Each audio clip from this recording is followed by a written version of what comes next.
You had people like Biden's disinformation czar, misinformation czar, Ministry of Truth person, this Nina Jankowicz, she got to testify. I showed you some of this yesterday, but this is just unbelievable. I mean, first of all, she's the most annoying person you've ever met or seen, ever.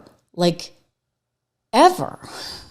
She's an expert on online disinformation. Information laundering is really quite ferocious. It's when a huckster takes some lies and makes them sound precocious by saying that in Congress or a mainstream outlet so disinformation's origins are slightly less atrocious. Okay, I told you she was annoying, right? All right, really, really, really annoying. But that's just part of it. You know, her little musical number that she would do.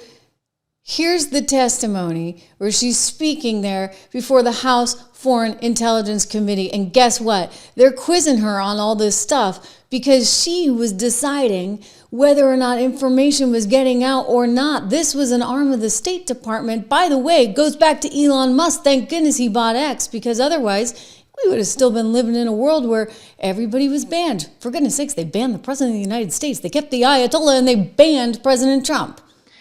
I believe it's my patriotic duty to do so because the premise of this hearing, the so-called censorship industrial complex, is a fiction that has not only had profound impacts on my life and safety, but on our national security. More alarmingly, this fiction is itself suppressing speech and stymieing critical research that protects our country. I want to acknowledge the irony we're having this discussion as we witness an assault on the First Amendment we have not seen in decades. The Trump administration has directed far more egregious violations of our Constitution than the imagined actions of the Biden administration on which this hearing is premised. Each one is chilling, but as a Fulbright alumna, the recent arrest of Rumesia Ozturk, a Fulbright PhD student at Tufts University, especially disturbed me. The Secretary of State seemingly revoked Ms. Ozturk's visa for publishing an op-ed in Tufts campus newspaper. For using her constitutionally protected right to free speech, she was spirited away by plainclothes ICE officers in broad daylight. Because they think she's a freaking spy. Okay, that's what's going on, Nina, because she's from another country. She's from Turkey, and she's pushing a Hamas agenda. This is what the State Department had to say about it.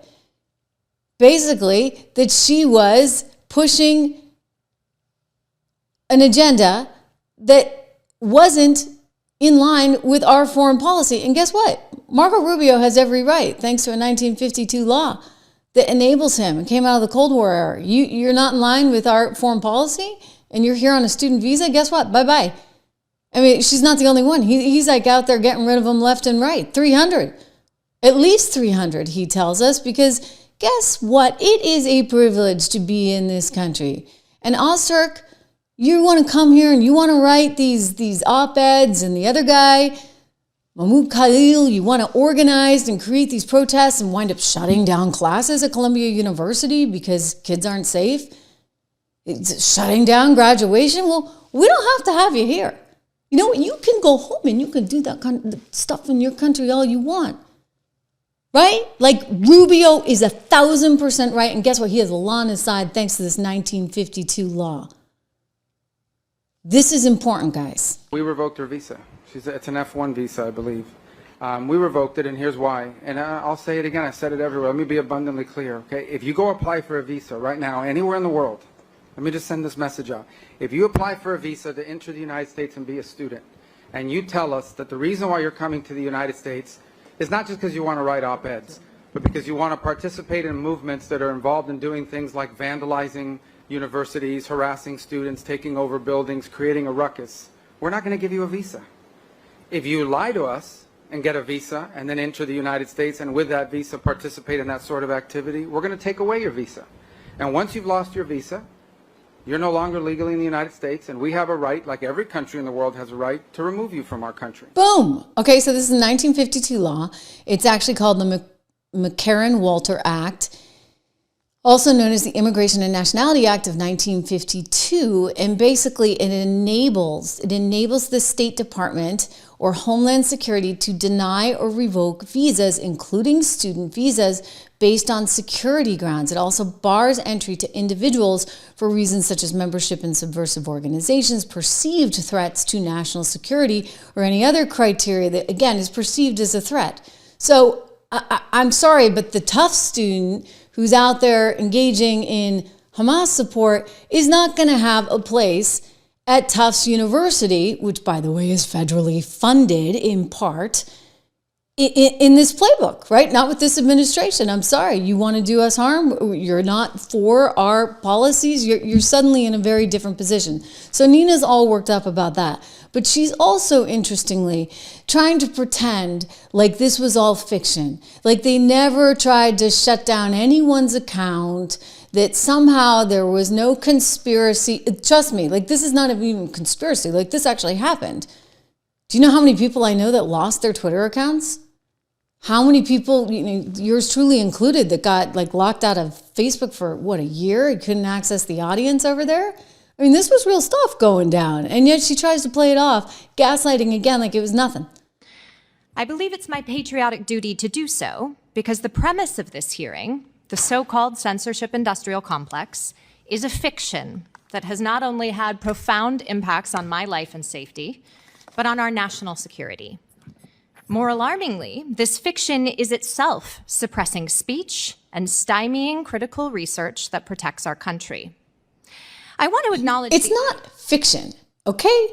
It's just not fiction. This is what happened. They didn't want Donald Trump to be president. They wanted Hillary Clinton to be president, right? So they could continue this whole charade a little bit longer after Obama.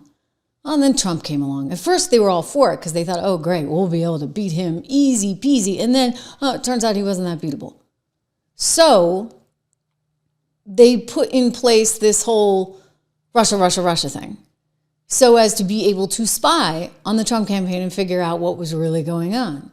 And they did this all in the name of democracy and defending the nation. But really, it was just because they wanted opposition research and figure out what the other side was doing. And then they bought and paid for opposition research from the likes of Christopher Steele, who that Nina lady just absolutely loves. She was just glowing about him years ago. Like he's her best friend, right? Of course he is. So he writes up this scam report, gets paid by Fusion GPS, which gets paid by Perkins Coie, which gets paid by the Hillary Clinton campaign.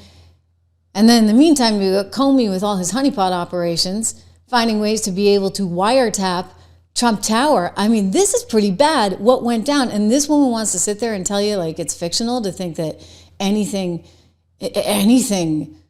perverse happened. No, this is pretty darn bad. Okay. I'm just going to tell you, this was like the biggest threat I think we've ever seen to our First Amendment rights.